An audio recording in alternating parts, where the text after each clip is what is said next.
Mother Teresa ಅವರು ಕ್ಯಾಲ್ಕಟಾನಲ್ಲಿ ಜನರಿಗೆ ಸಹಾಯ ಮಾಡುತ್ತಾ ಆನಂದವನ್ನು ಪಡೆಯುತ್ತಿದ್ದರು.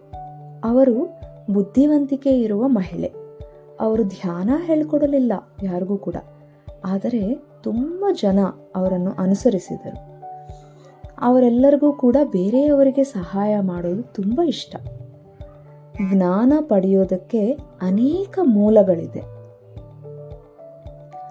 ರಾ ವಿಸ್ಡಮ್, ಆಧ್ಯಾತ್ಮಿಕ ಜ್ಞಾನ, ಸ್ಪಿರಿಚುವಲ್ ಸೈನ್ಸ್, ಇಂಗಿತ ಜ್ಞಾನ, ಕಾಮನ್ ಸೆನ್ಸ್ ವಿಸ್ಡಮ್, ಹಾಸ್ಯ ಜ್ಞಾನ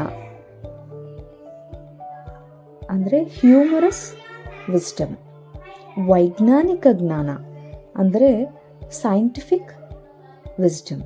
ಈ ಥರ ಎಷ್ಟೋ ವಿಜ್ಞಾನಗಳಿವೆ.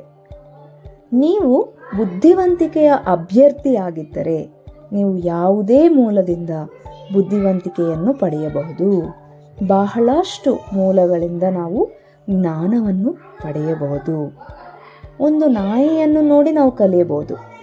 ನಾಯಿ ತನ್ನ ಮಾಸ್ಟರ್ ಅಥವಾ ಯಜಮಾನನೊಂದಿಗೆ ತುಂಬ ನಿಷ್ಠಾವಂತನಾಗಿರುತ್ತದೆ. ಒಂದು ಕಲ್ಲನ್ನು ನೋಡಿ ನಾವು ಕಲಿಯಬಹುದು. ಪ್ರತಿಯೊಂದರಿಂದ ನಾವು ಕಲಿಯಬಹುದು. ಧನ್ಯವಾದಗಳು.